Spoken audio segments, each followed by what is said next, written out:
周瑶，哎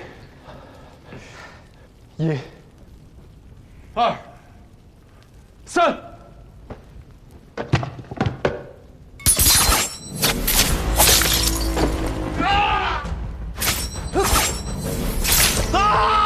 我的眼睛！我的眼睛！我见了！你们千万不要乱动啊！我来想办法。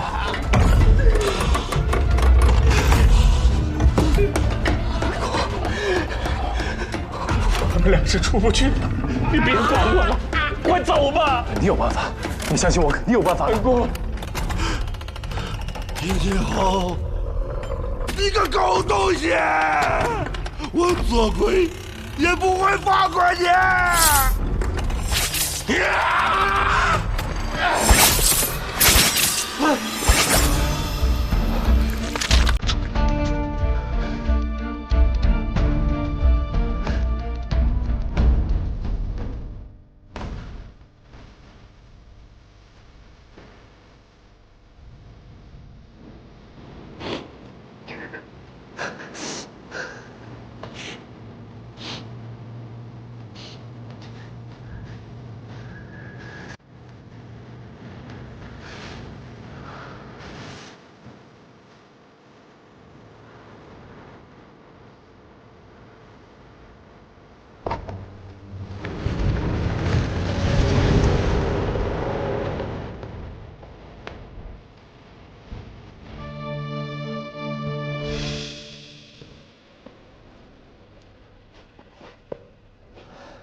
大人，有人出来了。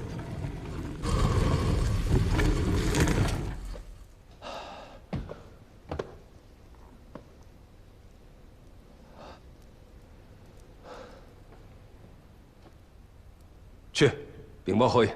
是。你，过来。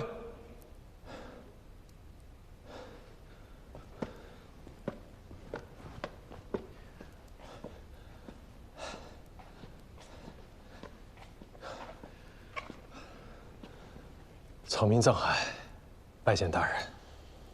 你怎么会知道皇陵机关的破解之术？修建皇陵的工事是极为保密的，只有当年修建皇陵的工匠才知道。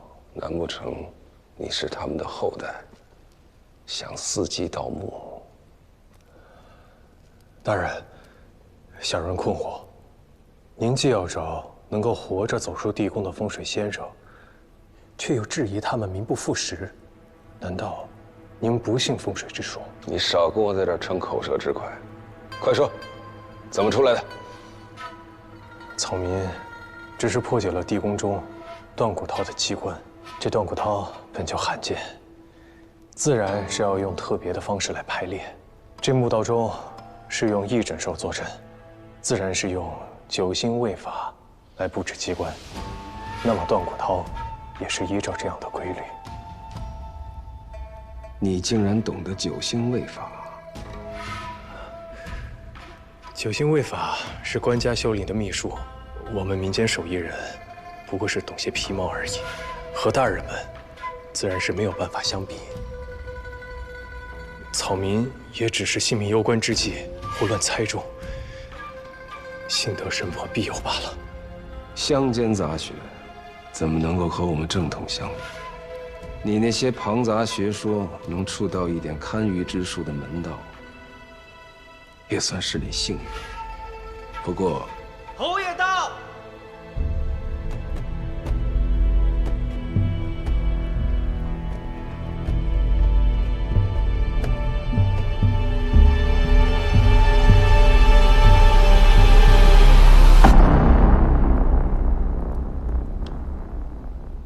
就是你解了墓道的机关。是。过来。草民藏海，拜见侯爷。那你告诉本侯，你可有办法解决太后下葬一事？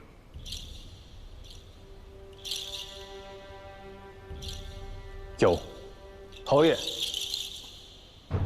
此人来路不明，让他办此事，恐怕有风险。能从墓道出来，就说明他有些本事。你的办法说来听听。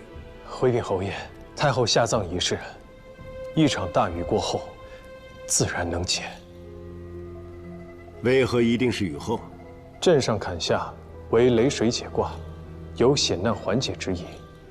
雷雨俱气，困局自然能解。今日会有雨吗？此处四面环山，形如复利，又正值初夏，南方暖流乘势而来。今日我看见草木湿润，暖流上升，冷气下沉，云雨必定势如万马，自天而下。他说的对吗？今日的确潮湿露重，但无聚气之象。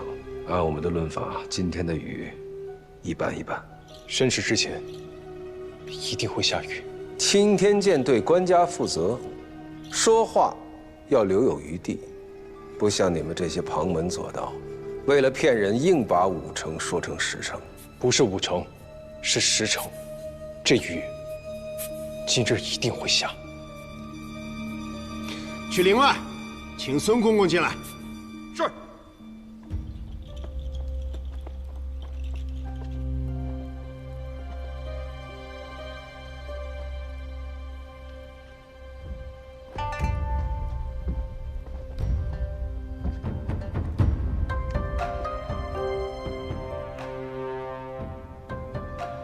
孙公公到。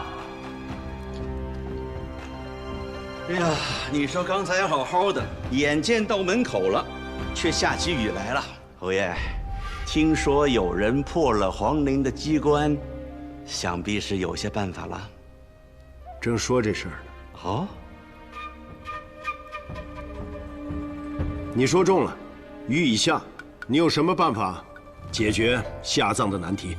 回禀侯爷，此难题已有定论，只是草民不敢说。别废话，快说。草民在来此路上睡了一觉，熟睡时，李贵太妃托梦于我，她说，先帝与太后之情感动天地，她愿意成全先帝与太后的合葬之愿。你这乡野村夫，贵太妃怎么会托梦给你？草民方才在墓道中遭遇机关，险象环生，若非李贵太妃庇佑，我又怎么可以毫发无损地走出来？大胆，让他说。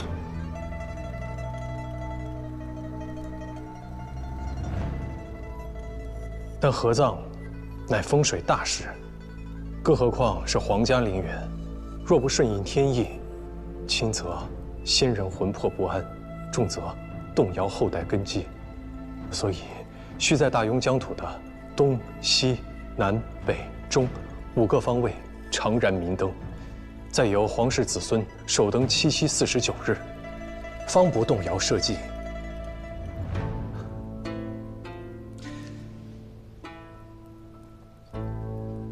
国朝300年，历代皇帝皇后驾崩，都要皇室子孙赴京奔丧。贵太妃的意思是，藩王们就不必回京了。是不能回京。为了大雍国祚永存，长明灯必须由皇室子孙亲自掌灯，特别是镇守东方的临淄王，东方青龙位，凡帝后驾崩，青龙位必定不稳，所以更需要临淄王亲自镇守。你说这些，都是贵太妃托梦于你，怎么知道这不是你胡说八道？草民所言句句属实。李贵太妃爱子心切，更是她识大体，不忍皇上为难，自愿搬出成全太后与先帝合葬。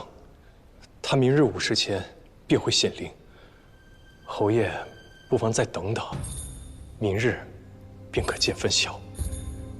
你让本侯等你，凭什么？就凭你这条贱命？草民的贱命微不足道，但若侯爷没有更好的选择，不妨在草民身上赌一把。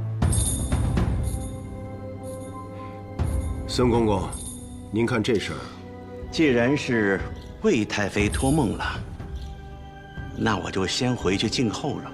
若明日真有此事，我会如实禀告皇上，请皇上定夺。劳烦孙公公。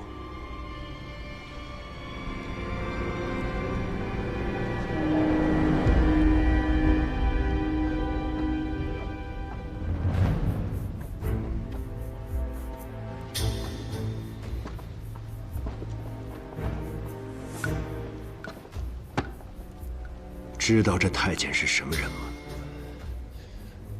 回侯爷，是皇上身边的人。不错。不管之前多少风水先生出了多少主意，这孙公公眼皮子都没抬一下。但这次你说的话，他听进去了。知道为何？或许是皇上心中早已有了主意。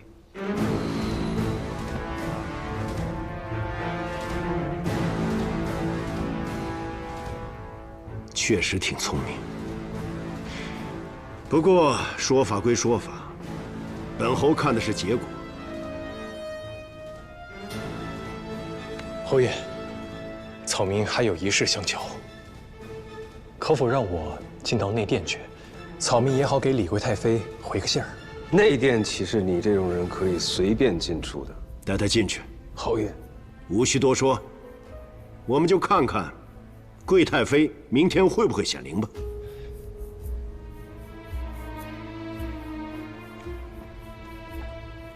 跟我来。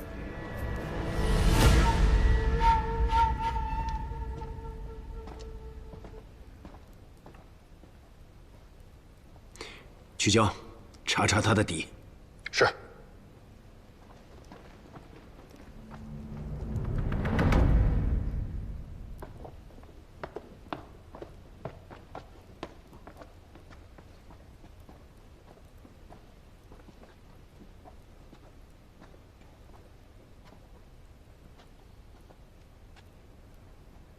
这儿就是陵寝了，大的是先帝的棺椁，小的就是李贵太妃的棺椁。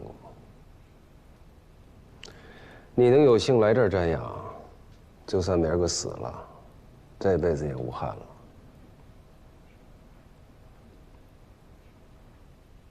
请问大人，为何这主殿里面会如此潮湿啊？哼，地下哪有不潮的呀？少见多怪。看够了没有？还请大人稍等片刻，草民想给贵太妃磕个头，回个话。哼。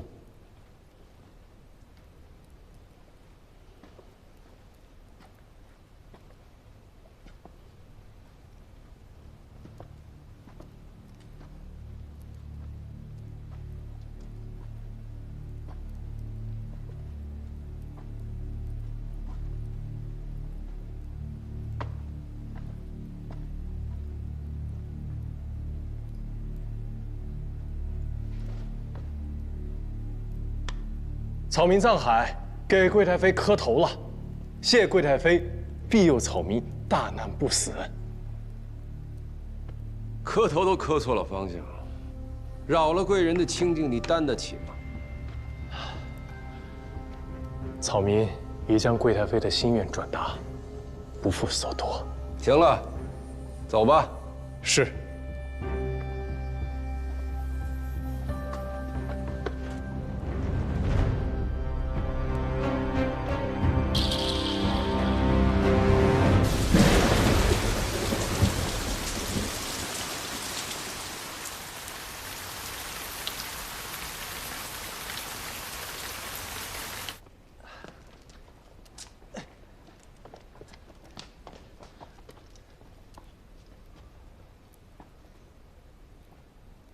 香然尽，5时就过去了。贵太妃再不显灵，你去陪葬吧。请侯爷放心，李贵太妃一定会显灵。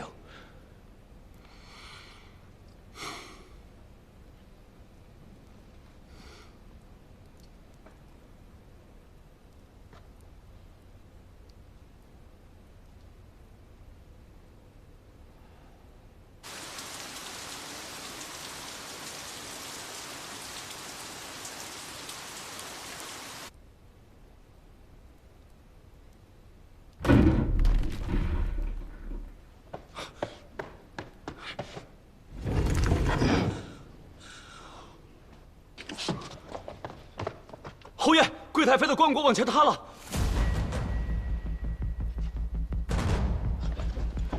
恭喜皇上，恭喜侯爷！李贵太妃兰心慧性，至善至美，这是在成全先帝与太后的一桩美事啊！多谢贵太妃成全。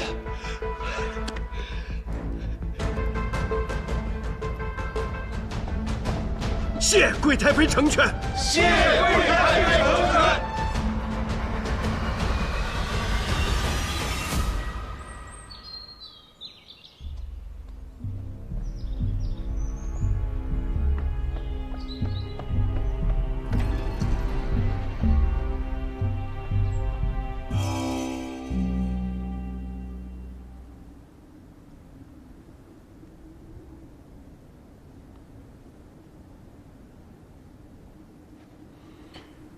你替本侯了了皇上一桩心事，你想要什么赏赐？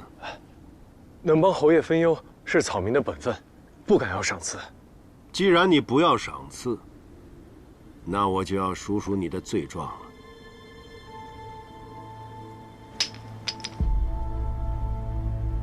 你该知道，擅改皇家葬制是要杀头的。侯爷。 草民不敢，草民不敢啊！这样吧，本侯恩威并施，先杀了你，再赏你一副上好的棺材和金银陪葬。侯爷，草民是自愿来皇陵的，不是被抓来的。侯爷可知草民为何一定要来？想显示你聪明过人。 但智者不寿，聪明人死得早。草民是想侯爷赏一口饭吃，草民想跟着侯爷侍奉侯爷。想跟随本侯的人多了，凭什么选你？侯爷的大公子在工部为官，公事繁重，草民愿用毕生所学的建筑堪舆之术，为侯爷还有大公子肝脑涂地，鞠躬尽瘁啊！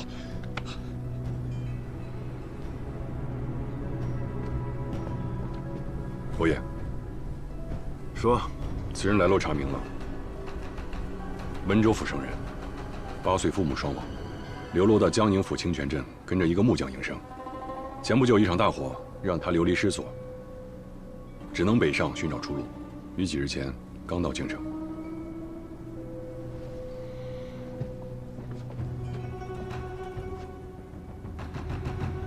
此人留用。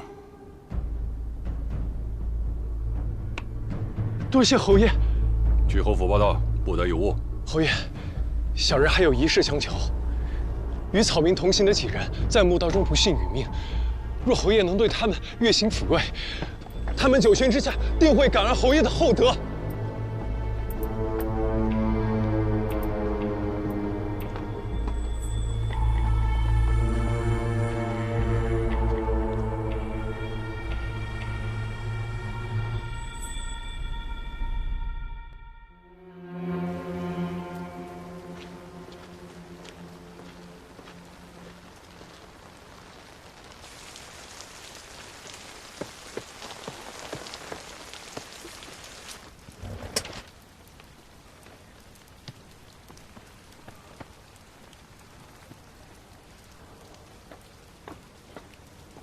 在下藏海，是新来的幕僚，劳烦通传一声。稍等。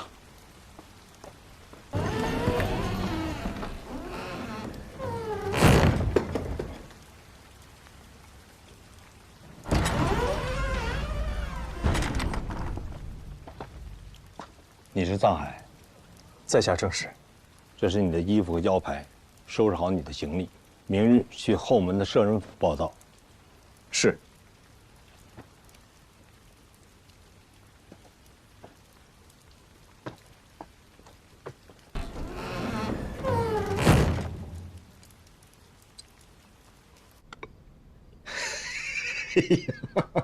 我的好徒儿啊，你这一出手就帮皇上解决了难题。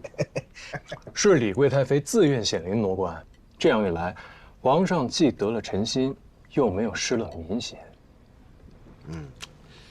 你让宗亲在武帝首登，正好给了皇上理由；让诸王在封地守孝，特别是临淄王，林子王要是回京奔丧，只怕会蠢蠢欲动。你从根本上解决了藩王回京作乱的可能。我到现在都想不明白，怎么一场大雨，这李贵太妃的棺椁就塌了呢？快跟师傅说说。这事儿吧，没你想的那么复杂。我刚进灵殿的时候就发现，这地底渗水严重，已经腐蚀了金井还有棺椁，而固定棺椁用的龙山石并没有饱和。如果此时刚好有一块雷击木楔塞进棺椁的下方，改变了棺椁的平衡，再加上一场大雨，地水滋漫，重压之下，这李贵太妃自然就显灵了。哎呀，你可是得了星斗的真传呐！啊！我只是没想到，这朝廷的贪腐之风已经这么严重了，连修皇陵都敢偷工减料。现在被人发现，倒是可以好好修缮一番。贪墨都贪到皇上头上了，别看他们对皇上三跪九叩、山呼万岁，这心里头谋的那都是门户私计。要是父亲还活着，看到如今乌烟瘴气的青天剑，该有多难受啊！无论如何，你这第一步迈得很成功，在平津侯面前大放光彩。怎么了？昨日平津侯把手放在我肩膀上，我这手竟抬不起半分。师傅帮你揉一揉。师傅你轻点啊。来，认真啊。哎呀，我现在总算明白恩公为什么不让我习武了。这平津侯敢让我离他这么近，他对自己的武功一定极为自信，但他又死死地按住我的肩膀，可见此人有多么的谨慎多疑。他身边有精锐卫兵保护，又时刻贴身穿着金丝软甲，大庸数一数二的高手未必能进他身侧。就算你习武，只怕剑未出鞘就被他杀了。用武力取胜，是为下策。算了，反正如今总算进得侯府，从长计议吧。等进了侯府以后，我再好好摸查一遍，等待时机。有事就到客栈来找我，别漏了行迹。师傅，平时我不在您身边，您都在干什么呀？要是您不是我师傅，您会在哪儿？会做什么呢？我当然有自己的事儿了，要不是陪着你复仇，我逍遥得很呢。我出来的时候，信种师傅跟我说了，恩公和3位师傅的身份都可以来问你。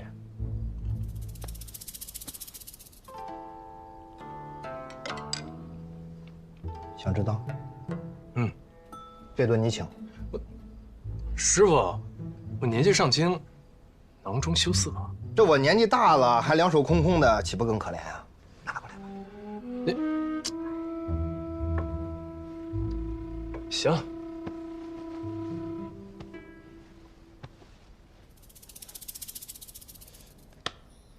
可以说了吧？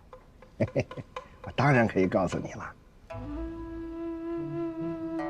不过现在还不是时候。哎，又骗我！银子还我。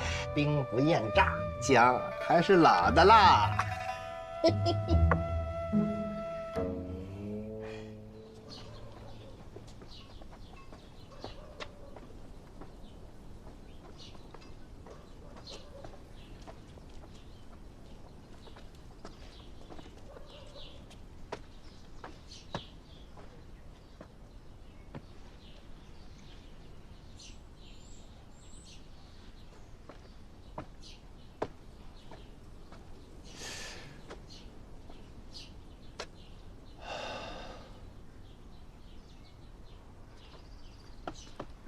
哎，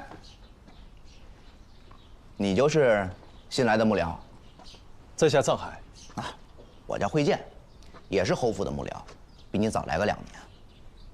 从今往后呢，咱们就是同僚了，是吗？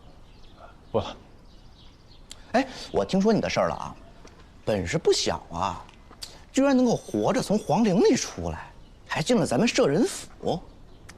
今后还有劳惠剑兄多多照顾了。哎，照顾谈不上啊。不过我跟你说啊，在咱们摄人府里边，太有本事未必是件什么好事情。大概我也关照不了你太久。惠剑兄真爱说笑。来，跟我来。我给你讲讲这儿的规矩。你刚才进来的那个门，每天卯时开，亥时闭，是专给侯府里边下人们进出的。正门呢是供侯爷和家人进出的。除此之外，只会在逢年过节时开半个时辰。咱们幕僚呢，每日辰时到午时著书立传，未时到酉时论述时政，饭点儿就去东边的厢房吃饭，戌时要做完晚课才可以上床睡觉。大致呢就是这些，记住了吗？记住了。哎呀，这些规矩其实都是侯府的长史杨大人定的，其他时辰你可以自行大法，自行安排。不过我每天做完这些事情之后，就已经累得什么都不想做了，倒头就呼呼大睡。你也一样。这杨大人真是用心良苦啊！我带你去书院看看。有劳惠剑兄。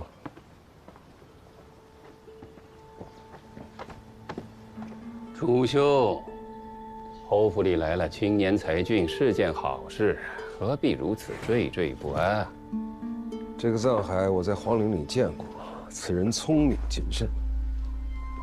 杨兄，对此人可不能掉以轻心啊！楚兄真是多虑了，他只要能为侯爷分忧，我杨某感恩戴德还来不及，有什么需要顾虑的？太后下葬的难题，你我都没有解决。倒是被一个不知道从哪儿冒出来的藏海给解决了。只要敢冒险，我也能轻易解决。但这事儿必然是8分恶果2分善果，你我这种人没必要。他还年轻，为了日后的荣华富贵，要赌一把也很正常。这么说，他倒有些像年轻时的杨大人。我看此人野心不小，恐怕日后不甘于在杨大人之下哦。侯府真有后生能青出于蓝，我杨征自当旗鼓还乡，退位让贤。不过我听说，此人擅长的是风水堪舆啊。我看你不是替我着急，替你自己着急吧。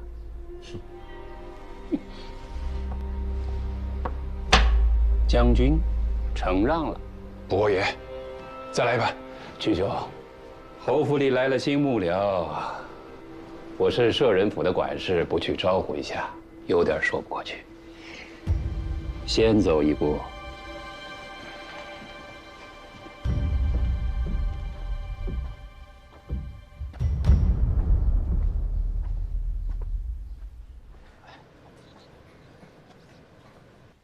好了，这就是书院了。也就是幕僚们著书的地方啊。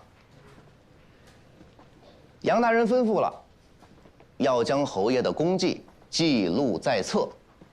每隔一段时间呢，他就会挑选佳作呈给侯爷。这日后啊，你也要和我们一样的。所有的文章都由杨大人转达，若侯爷要议事，也是如此吗？想什么呢？啊！你要让侯爷面对几十张嘴，叽叽喳喳的议事吗？烦不烦呀？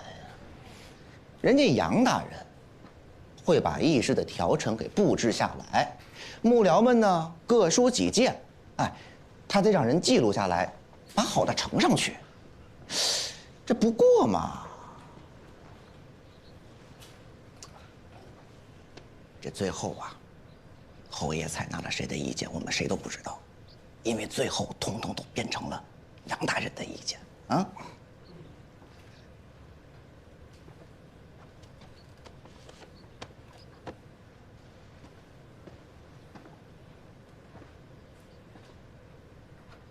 王侯开国，子孙世袭，故称世家。所以这本《侯门记事》起名《庄氏世家》。杨大人，慧姐，先下去吧。是。你就是那位帮侯爷解决太后下葬难题的风水先生，在下藏海，拜见杨大人。果然是青年才俊，侯爷身边得到如此的人才，是我杨真之福。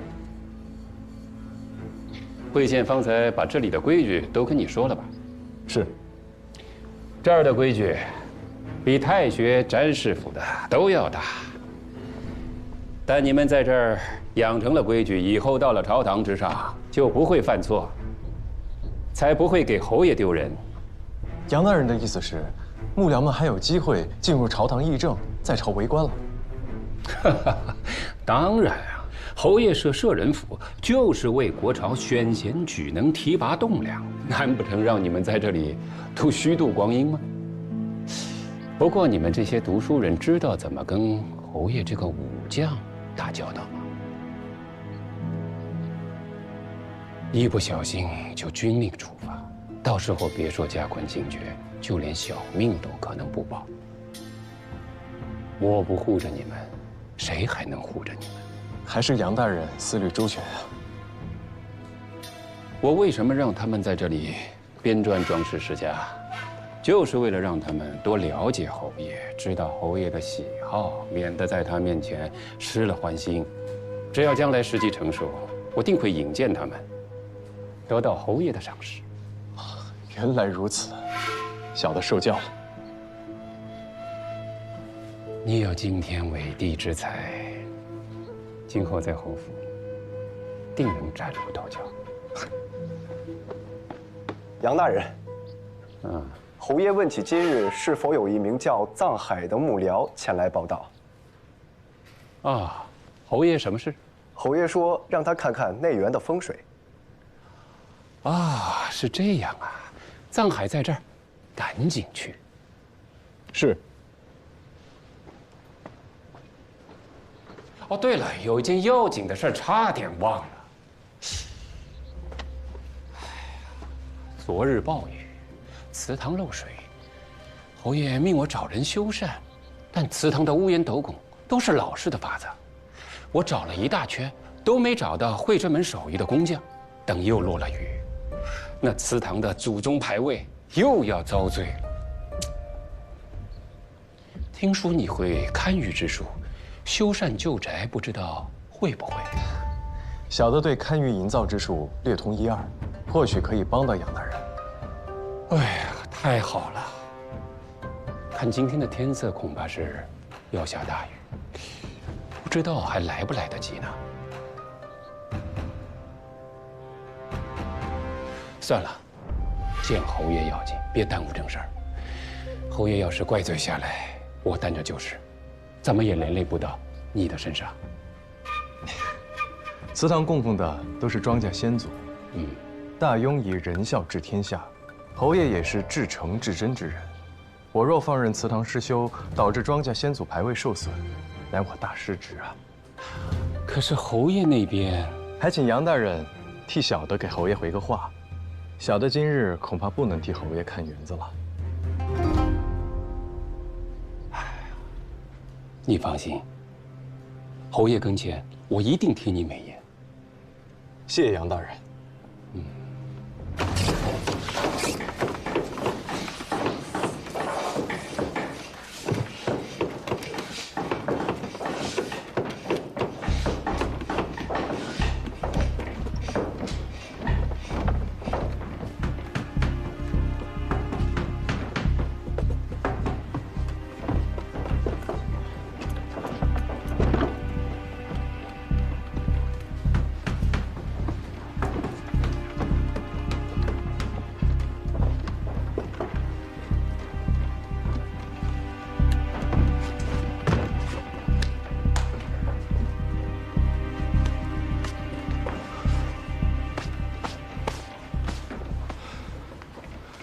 你没见到平津侯啊？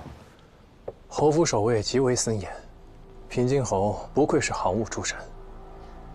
他平生杀戮太多啊，自然也怕别人杀他。我仔细看了日头和云彩，当晚确实会有一场大雨。我若放任不管，下雨祠堂必会有损。到时候他杨真再到平津侯面前谗言几句，我的处境就很堪忧了。所以我选择退一步，但也错失了良机。这几日，平静侯便再也没有找过我了。国事难期是常态，平静侯贵人多望。第一日他记得你，第二日啊，或许还残留一些印象。到了第三日，他就彻底把你给忘了。杨真太了解他了，知道如果你没有把握住第一次机会，就很难再突围了。恩公说的没有错，杨真这个人表面和善，骨子里虚伪善妒。他牢牢地把持着摄人府，将所有幕僚都笼络在自己手里，给他们画饼充饥，其实把他们一个个的都养成了废人。而我要做的，就是除掉杨真，取代他的位置。哎呀，这已经改来改去多少遍了，什么时候才算完？各位幕僚，把手里的活儿停一下。侯爷今日进宫，皇上赏赐了珍宝玩物，您把东西搬到财库，清点入库。郭恩、任尚、王元培、傅宇文、顾长生，还有藏海。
百级龟甲纹琵琶一件，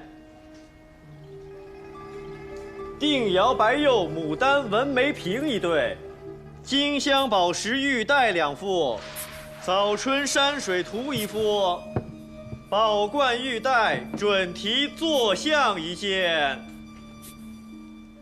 腹下缠臂巾2件。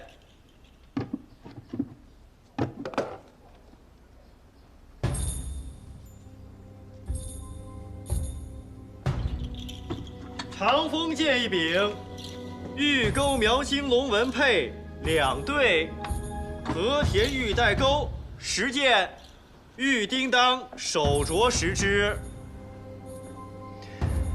杨大人，都已清点完毕，把东西都分门别类的放到博古架上，再仔细的理一遍总库单。是。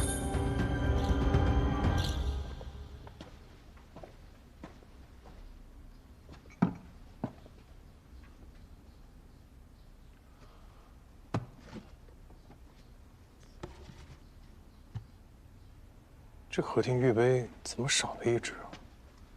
没有吗？哦，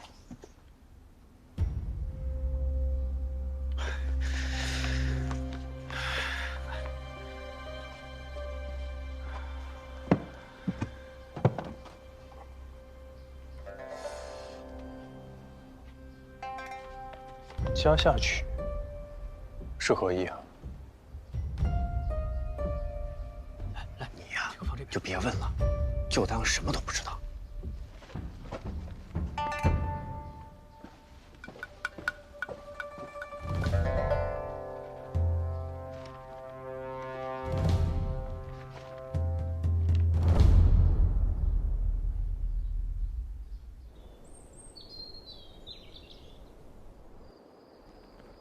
杨大人，已经全部记录在册，整理入库了。好，那你们都先回去吧。是。藏海留下。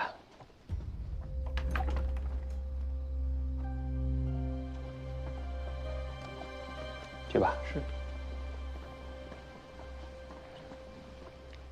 藏海，你留下来把东西再清点一遍。是，杨大人。我选你，是看中你。这活儿啊，繁重杂碎，但里头的门道很多。其他人做事粗枝大叶，你是个细致的人。只是刚来不久，对府中的事务不熟悉，就从这件事开始，好好锻炼，开开眼界。多谢杨大人。辛苦了。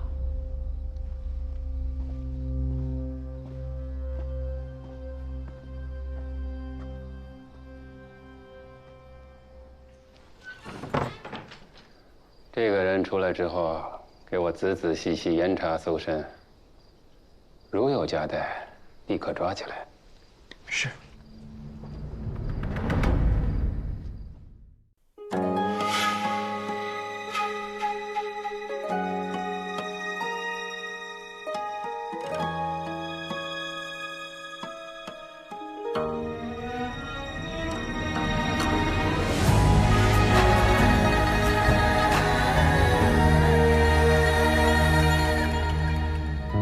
收敛眼泪的锋芒，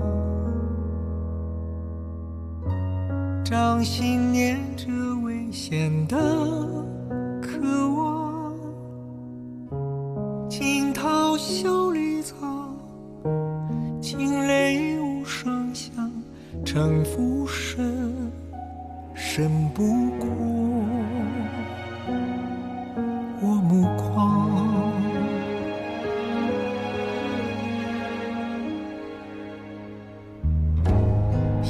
谋是我护身的衣裳，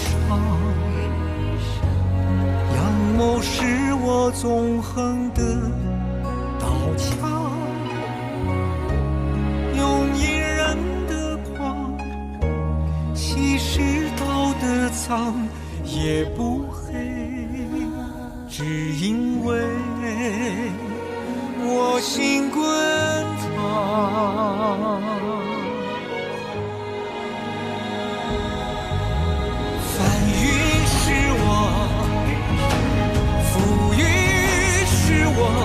人心的罗盘莫测，总会有人起起落落。